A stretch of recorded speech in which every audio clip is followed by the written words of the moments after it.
The champagne flute in my mother's hand caught the chandelier light as she gestured toward me, her voice carrying across the charity gala's marble atrium. "Oh, that's just Maya. She helps with the house. Our maid." The words landed like ice water, but I kept my posture straight, my smile professional. After 12 years of building my career while they told everyone I was a disappointment, this wasn't even the worst thing they'd said about me. If you've ever been erased by the people who should celebrate you most, you know this feeling. Share your story in the comments. You're not alone in this. The Edison Foundation's annual gala was their pinnacle social event, the one they'd been name-dropping for months. Dad's construction company had finally made the donor list, and they were desperate to impress the right people. They just didn't know who the right people actually were. I watched them work the room, my father's booming laugh echoing off marble pillars as he cornered potential clients. They'd insisted I attend to help serve and make sure everything runs smoothly. The truth was simpler. They needed someone to drive them home after their inevitable third bottle of wine. But I had my own reasons for being there that night. 3 weeks earlier, I sat in my corner office reviewing the guest list when I saw their names. Raj and Patricia Sharma, bronze-level donors. My assistant had flagged it, knowing my last name, but not the connection. I could have warned them, could have prepared them for what was coming. Instead, I made 3 phone calls and set something else in motion entirely. Marcus Chen stood near the auction display, his Tom Ford suit impeccable, as always. We'd exchanged exactly 3 text messages that week, carefully coordinating this moment. He was examining the charity lots with the kind of attention that made board members nervous. As CEO of Chen Industries, his presence alone could make or break a fundraising target.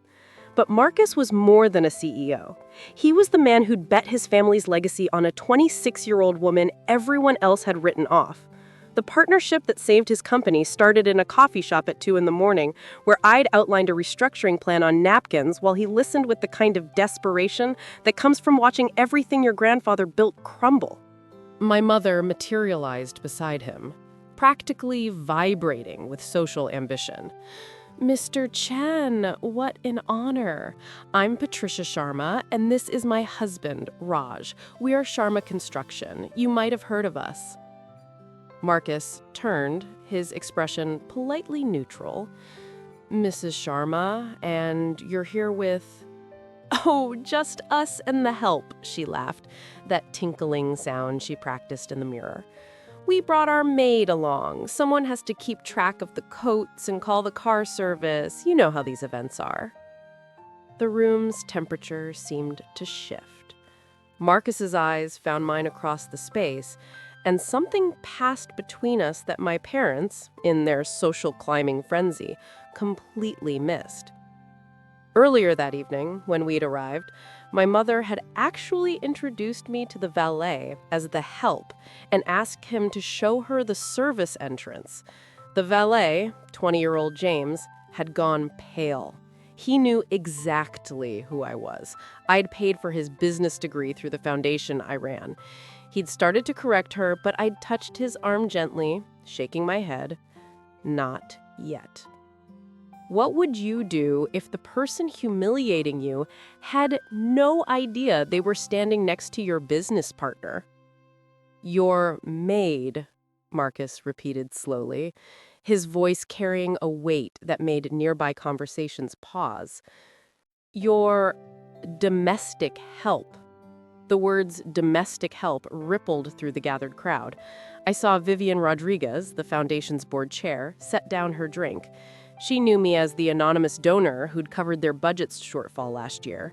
Her eyes narrowed as she began to understand what she was witnessing. Marcus's smile could cut glass. Domestic help? "Mrs. Sharma, Mr. Sharma, I think there's been a significant misunderstanding." He raised his voice just enough for the cluster of investors nearby to turn. "This woman you're calling your maid. Allow me to properly introduce her. This is Maya Sharma, co-founder and chief operations officer of Chen Industries. My boss, actually, since she owns 51% of the company." The champagne flute slipped from my mother's hand. It shattered on the marble, the sound crystallizing the moment into something that would replay in my mind forever. Not with satisfaction, that's important to understand, but with a strange kind of grief. This wasn't how I wanted them to find out. "That's impossible," my father stammered, his face draining of color. "Maya works. She cleans houses. She told us she cleans offices at night." "I told you I work in corporate cleaning. I restructure failing companies. I clean up corporate messes. You just heard what you wanted to hear." The memory hit me then. Sunday dinner, 6 months ago, I'd tried to tell them about the Henderson acquisition, how we'd saved 400 jobs. My mother had cut me off mid-sentence. "Nobody wants to hear about your cleaning schedules, Maya. Tell them about something interesting, like how your sister just got promoted to senior associate." My sister, who had been promoted at the law firm I was lead client at. Marcus pulled out his phone, showing them the Forbes article that had published that morning. My photo was professionally shot, nothing like the girl they'd banned from family portraits because I didn't fit the image. The headline read, "At 29, Maya Sharma becomes the youngest woman to lead a billion-dollar turnaround." "We've been partners for 3 years," Marcus continued, his tone conversational but devastating. "Your daughter saved my family's company from bankruptcy. She owns majority shares in 14 businesses across the city, including, ironically, the building where Sharma Construction rents its office space." My father's mouth opened and closed like a fish gasping for air. The building? Our office building? But the landlord is Meridian Holdings, which is owned by Phoenix Enterprises, which is owned by MS Industries. My initials. "You've been sending rent checks to my company for 18 months. The crowd had formed a subtle semicircle now, drawn by the delicious tension of public revelation. Phones were discreetly coming out. By tomorrow, this would be on every business blog in the city. The successful construction owner who called his billionaire daughter the Maid. Vivian Rodriguez stepped forward then, her voice carrying the authority of old money. "Maya, darling, I've been looking for you. The board wanted to thank you personally for your donation. The children's wing wouldn't exist without you." "Donation?" My mother's voice cracked. "What donation?" "The $10 million that built the new pediatric center," Vivian said coolly, her eyes never leaving my parents' faces. "Your daughter is our largest individual donor. Didn't you see her name on the dedication wall? Oh, wait. She donated anonymously. She insisted on it, said recognition wasn't important to her." I watched my parents' world reorganize itself in real time. Every dismissive comment, every time they'd told relatives I was finding myself, every family event where they'd asked me to park cars so their friends wouldn't ask about my little cleaning job. It all hung in the air between us like evidence at a trial. My sister appeared then, having heard the commotion from the bar.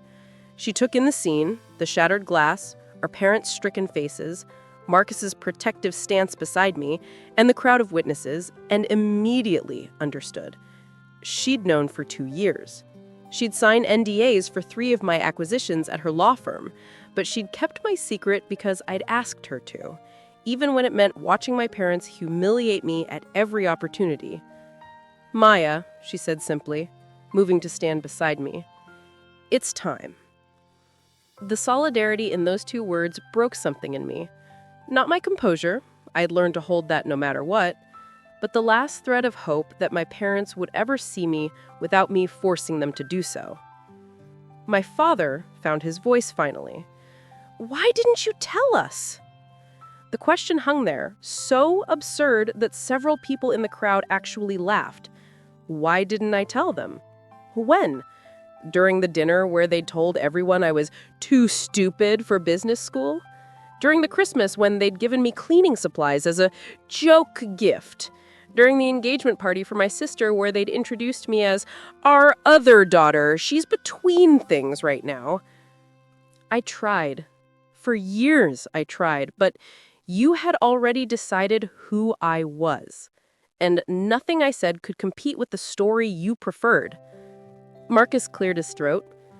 There's something else you should know. The merger announcement goes public Monday morning. Chen Industries and MS Holdings are combining into one entity. Your daughter will be the third largest private equity firm in the country. The silence that followed was complete. Even the band had stopped playing, sensing the shift in energy.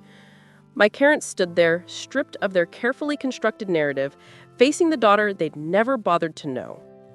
I stepped forward finally, not to gloat, but to offer them what they'd never offered me, a chance at dignity.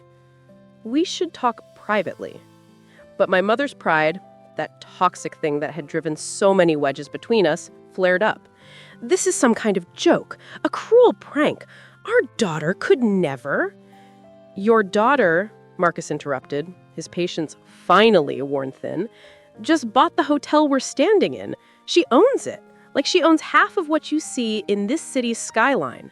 While you were calling her a maid, she was signing deals that will be taught in business schools. So maybe once you could stop talking and actually see her. The room held its breath, waiting to see if my parents would rise to this moment or sink beneath it. But I already knew the answer.